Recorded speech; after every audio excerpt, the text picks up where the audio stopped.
Assalamualaikum sahabat 9. Berziarah adalah sesuatu yang sering dilakukan umat muslim di seluruh dunia. Biasanya orang-orang muslim berziarah untuk mendoakan sanak keluarga, kerabat, para wali Allah, dan juga pembela agama Islam pada masa lampau. Diketahui Rasulullah SAW adalah nabi terakhir. Biasanya umat muslim berziarah ke makamnya untuk mendoakan dan membacakan sholawat. Namun, tahukah kamu ada beberapa keutamaan jika seorang muslim berziarah ke makam Rasulullah SAW? Lantas, apa saja keutamaan bila umat muslim berziarah ke makam Rasulullah SAW? Simak ulasannya pada video ini hingga selesai. Namun sebelum lanjut video ini, jangan lupa untuk like, subscribe, dan aktifkan notifikasinya agar tak ketinggalan berita terbaru dari 99 Channel. Mendapatkan syafaat Rasulullah SAW. Bagi orang beriman tidak ada yang lebih dicintai selain Allah dan Rasulnya, sehingga tidak heran jika kerinduan terhadap Rasulullah SAW begitu membuat orang-orang yang beriman ingin berziarah ke makamnya. Salah satu faedah ketika berhasil mengunjungi untuk berziarah ke makam Rasulullah SAW adalah mendapatkan syafaat dari sang Nabi. Hal ini sebagaimana Rasulullah SAW bersabda, "Barang siapa yang berziarah ke kuburanku, maka wajib baginya mendapatkan syafaatku." Hadis riwayat Darulqutni. Orang yang akan mendapatkan syafaat dari Nabi Muhammad SAW ini adalah orang yang ketika berziarah ke makamnya tidak memiliki kepentingan lain kecuali sebagai bentuk cinta kepadanya dan hanya untuk menziarahinya. Hal ini sebagaimana Rasulullah SAW bersabda, "Barang siapa yang datang kepadaku untuk menziarahiku, tidak ada keperluan lain kecuali hanya menziarahiku, maka saya pastikan akan menjadi persamaan bagi dia pada hari kiamat." Hadis riwayat At-Tabrani. Mendapatkan syafaat dari Nabi Muhammad SAW di hari kiamat adalah keinginan semua umat manusia. Karena saat di padang mahsyar, saat semua orang menunggu antrian hisab, semua orang akan merasakan siksa karena panas dan haus yang sangat dahaga. Berkat syafaat dari Nabi Muhammad SAW, kita akan diberi minum dari telaga yang membuat kita tidak akan kepanasan dan kehausan selama-lamanya. Dari Abu Dzar ia berkata, "Wahai Rasulullah, bagaimana dengan bejana yang ada di Al-Haud atau telaga Al-Kautsar?" Nabi SAW bersabda, "Demi jiwa Muhammad yang berada di tangannya, wadah untuk minum yang ada di telaga Al-Kautsar banyaknya seperti jumlah bintang dan benda yang ada di langit pada malam yang gelap gulita. Itulah gelas-gelas di surga. Barang siapa yang minum air telaga tersebut, maka ia tidak akan merasakan haus selamanya. Di telaga tersebut ada 2 saluran air yang tersambung ke surga. Barang siapa yang meminum airnya, maka ia tidak akan merasakan haus. Lebarnya sama dengan panjangnya, yaitu ukurannya antara Aman dan Aila.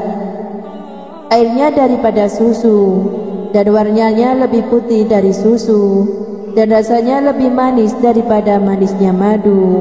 Hadis riwayat Muslim. Mendapatkan ampunan dari Allah Subhanahu wa Ta'ala. Allah Subhanahu wa Ta'ala juga menjanjikan ampunan bagi mereka yang datang dengan niat berziarah ke makam Rasulullah SAW yang dipanjatkan oleh orang-orang yang berziarah. Hal ini membuat Rasulullah SAW juga akan memohonkan ampun atas diri penziarah kepada Allah Subhanahu wa Ta'ala, sebagaimana dijelaskan oleh Allah Subhanahu wa Ta'ala dalam Al-Quran.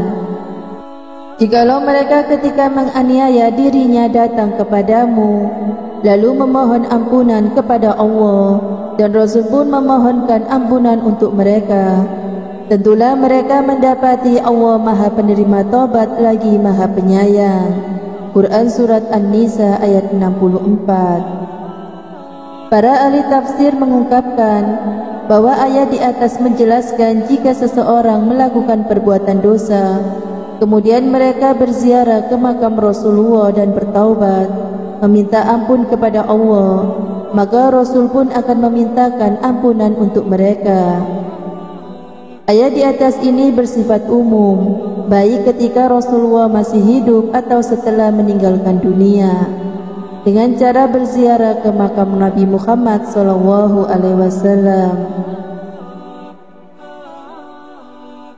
mendapatkan berkat dari Rasulullah SAW. Nabi Muhammad adalah Nabi yang paling mulia. Ia lebih mulia dibandingkan malaikat, Ka'bah, serta lebih mulia dari seluruh amalan soleh yang kita perbuat. Maka semua perbuatan yang berkaitan dengan Rasulullah adalah sebuah keberkahan, termasuk dengan mengunjungi makam untuk berziarah.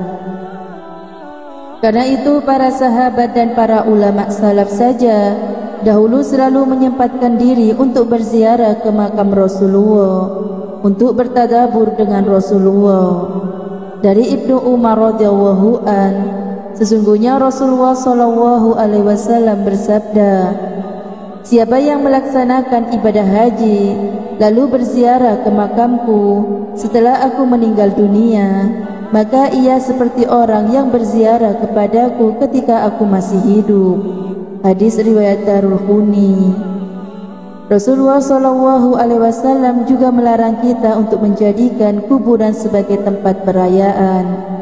Dari Abu Hurairah radhiyallahu an, ia berkata Rasulullah SAW bersabda, janganlah kamu jadikan kuburanku sebagai tempat perayaan, dan janganlah kamu jadikan rumahmu sebagai kuburan.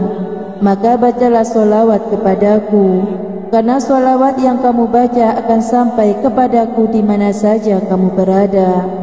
Hadis riwayat Ahmad bin Hanbal. Sebagaimana ulama memahami bahwa yang dimaksud oleh hadis di atas adalah melarang untuk berbuat tidak sopan ketika berziarah ke makam Rasulullah SAW, yakni dengan memainkan alat musik atau permainan lainnya, sebagaimana yang biasa dilakukan ketika ada perayaan. Akan tetapi yang seharusnya dilakukan umat Islam ketika berziarah ke makam Rasulullah adalah hanya untuk menyampaikan salam kepada Rasul, berdoa di sisinya, mendapatkan berkah, melihat makam Rasulullah, mendoakan serta menjawab salam Rasulullah SAW. Wallahu a'lam bishawab. Jangan lupa untuk share video ini ke akun sosial media kalian agar yang lain juga tahu. Wassalamualaikum warahmatullahi wabarakatuh.